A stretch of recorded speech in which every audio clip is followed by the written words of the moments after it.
Ya, halo, saya Sulia Ratanawara, lahir 18 Juli 1995, jadi sun sign-nya Cancer, moon sign-nya Aries. Asli Cikarang, lahir di Bekasi, sekarang tinggalnya di Jakarta. Anak perempuan sematawayang dari 4 bersaudara, jadi yang 3 laki semua. Kegiatan gue sehari-hari, gue kerja di sebuah majalah fashion dan lifestyle di Jakarta. Jadi sebelum pandemi ini ya gue liputan, terus wawancara orang-orang juga. Terus selain itu gue juga bantu-bantu di Spektakel ID, platform seni dan budaya gitulah. Terus selain itu gue juga kemarin mempersiapkan podcast gue.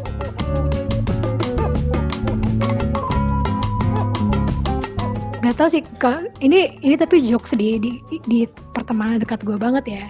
Intinya gue tuh yang sering dianggap sok-sokan sih. Gue tuh sama teman-teman terdekat gue nggak yang intens chat tiap hari atau gimana. Cuma emang kita biasanya tiap seminggu sekali, apa tiap 2 minggu sekali pasti sebelum COVID ya ketemu atau nggak kayak chat by phone sih.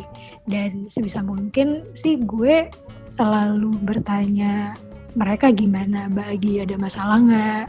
Ya mencoba mendengarkan aja sih, mendengarkan kalau kesal mereka, kalau ada yang bisa gue bantu, biarpun itu cuma misalnya advice gitu ya.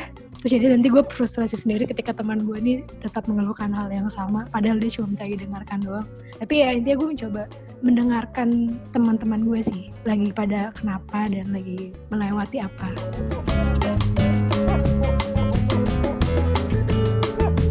Yang paling gue suka film mungkin ya, film dan buku kayaknya. Gue tuh suka film menye gitu loh, 500 Days of Summer. Yaitu 500 Days of Summer salah satu film menye yang dengan cerita yang enteng, tidak rumit. Kan biasanya kalau film romantis jelas ya, ujungnya bareng di akhir gitu kan. Konflik percintaannya kurang lebih seperti itulah. Nah waktu itu pas gue nonton 500 Days of Summer, menurut gue tuh kayak iya nih, hubungan relasi tuh bisa kayak gini ya gitu sih. Dari situ gue melihat bahwa ya kadang-kadang kita bisa memproyeksikan ide tentang seseorang. Kayak we can fall in love with the idea of the person but not actually the person themselves. Dan itu yang akhirnya bikin kita kecewa, nggak puguh gitu kali ya.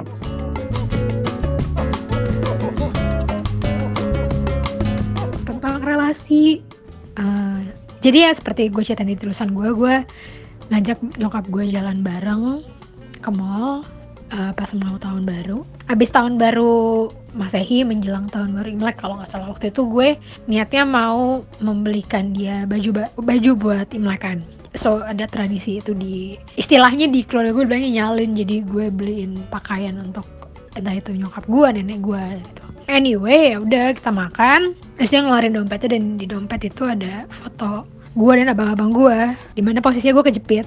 Melihat itu gue terharu sih, maksudnya karena ya gue merasa asing dengan keluarga gue sendiri gitu. Dan gue ingat betul ketika kecil gue merasa beruntung berada di keluarga gue gitu ya.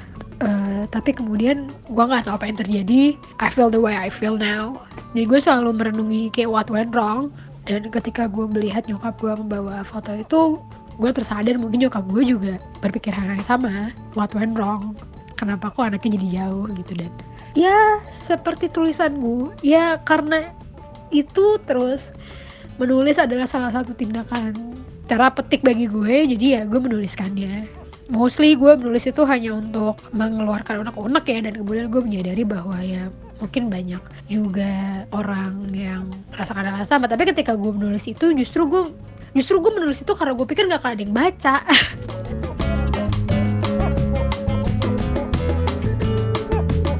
Fulfillment sih, pengen ngerasa cukup gue dengan apapun yang gue punya. Gak sekarang, tapi pinginnya di masa datang gue bisa merasakan cukup.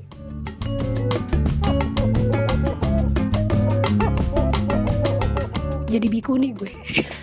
Ya kalau begitu ya mungkin memang sudah saatnya gue meninggalkan hal-hal duniawi dan belajar melepaskan keterikatan gue sama apapun itu.